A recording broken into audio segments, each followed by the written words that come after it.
And here she is riding an ostrich. Eurika Strotto has always lived an active life.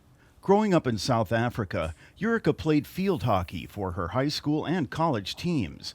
She also became a judo champion. I just wanted to show that one because she's had the moves.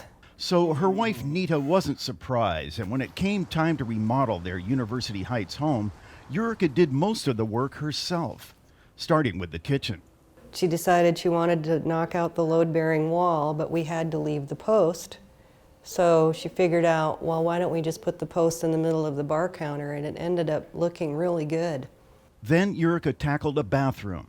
And she actually herself tore out all the old bathroom and then rebuilt the walls from the up to the sheetrock. Nita says it was during this project in 2013 that Eurika suddenly had problems with one of her feet.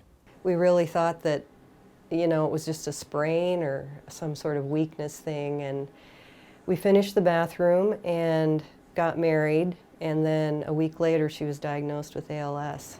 Up the hill. Here we go. When we first met Eurika last October, she was living in a wheelchair, but she had no trouble breathing. Hey. Hi. These days, because her diaphragm muscles are so weak, Eurika needs a machine to help her breathe most of the time. The way she figures, it won't be long before she'll lose the ability to swallow. This advanced directive states I'm choosing to self-administer medication to bring about my peaceful and humane death under the California Aid in Dying Act, end of life option.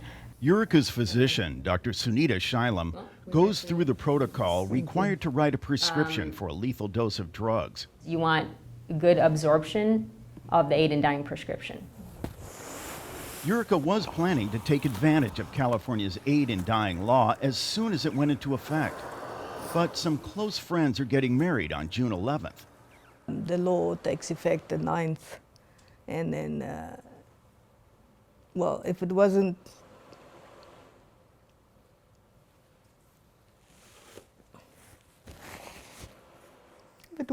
for their wedding, I probably would have exercised my right sooner, but I don't want to, because they've waited so long. I don't want to spoil their wedding, Right after that, Eurika says she'll fill the prescription and take her own life. However, it won't be all doom and gloom until the final moment. After all, she and Nita still have a lot of living to do. There's a trip to Morro Bay, some dinners with friends and family. Sure, they won't be able to do everything they've wanted to do, but who does?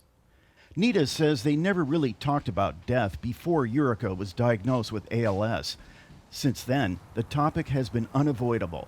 It's weird how it hasn't diminished the beauty of life at all.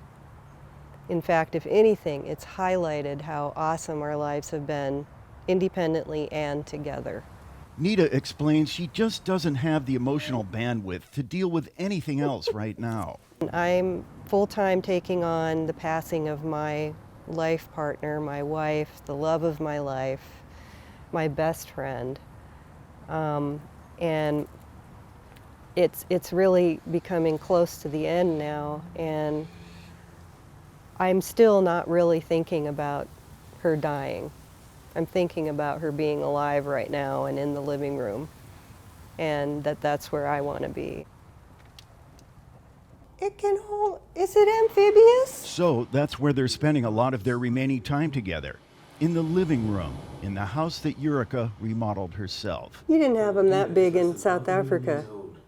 I've done a lot in my life, and we've done a lot since we've been together, and I don't regret any of it.